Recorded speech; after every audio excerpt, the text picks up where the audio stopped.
Bonjour tout le monde, c'est Absolute. J'aimerais revenir aujourd'hui sur quelque chose que l'on a assez peu abordé jusque-là, les pouvoirs utilisables grâce à la force, et dans cette vidéo nous allons nous intéresser à l'un de ces pouvoirs, les éclairs de la force.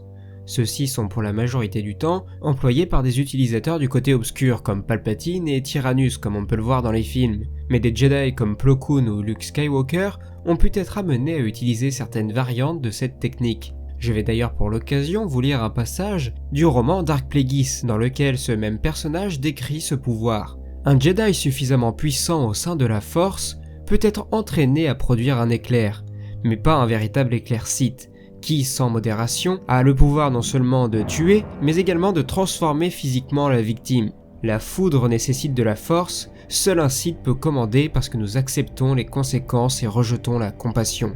Pour ce faire, il faut une soif de pouvoir difficile à satisfaire. La force tente de résister aux appels d'esprits voraces, elle doit donc être brisée et devenir une bête de somme. Il faut le faire pour répondre à sa volonté. Mais la force ne peut pas être traitée avec déférence. Pour pouvoir appeler et utiliser correctement la foudre, vous devrez un jour être à la réception de son pouvoir, pour pouvoir absorber son énergie.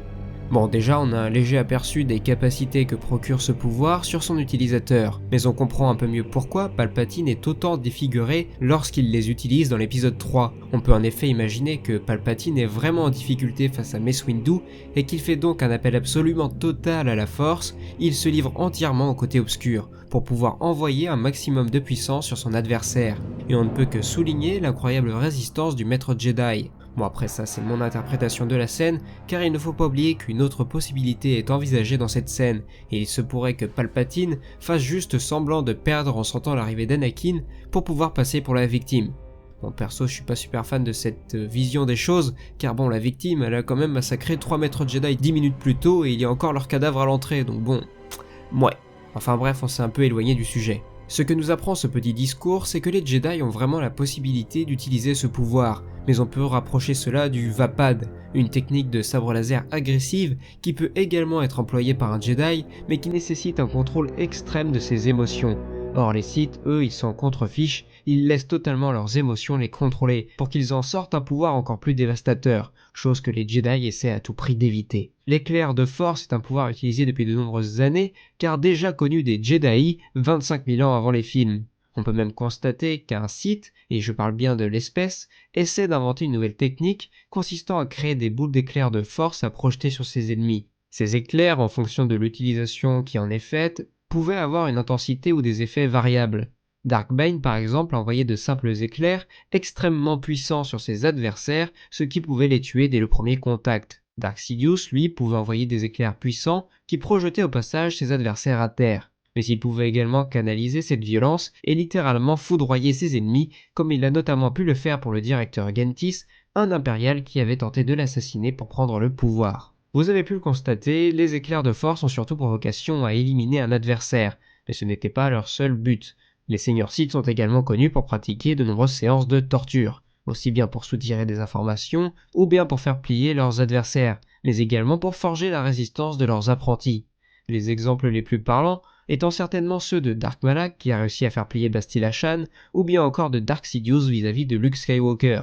Bien qu'un sabre laser soit censé être capable de repousser la puissance d'un éclair de force, les utilisateurs les plus expérimentés pouvaient lancer une attaque capable de désarmer leur adversaire.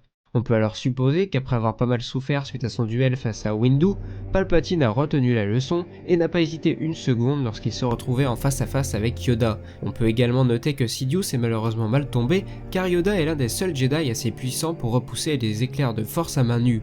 Galen Marek a également pu utiliser cette technique et Luke a bien tenté d'essayer mais n'était sûrement pas assez préparé pour faire face à un tel assaut.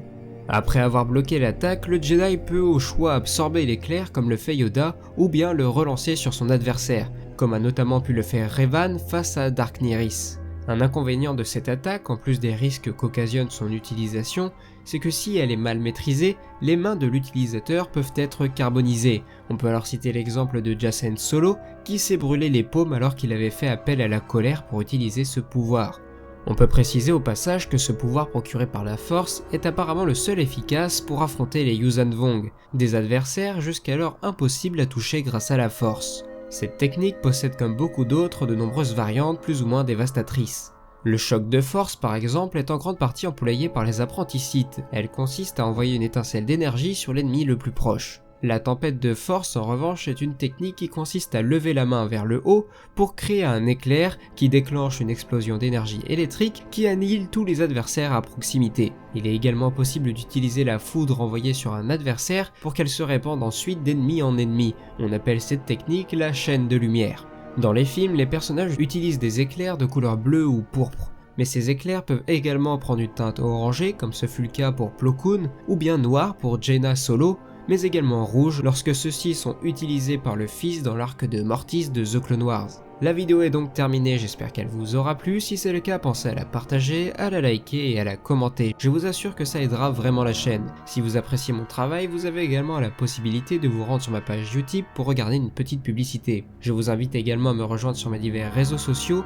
Et enfin moi, il ne me reste plus qu'à vous dire à la prochaine et que la force soit avec vous.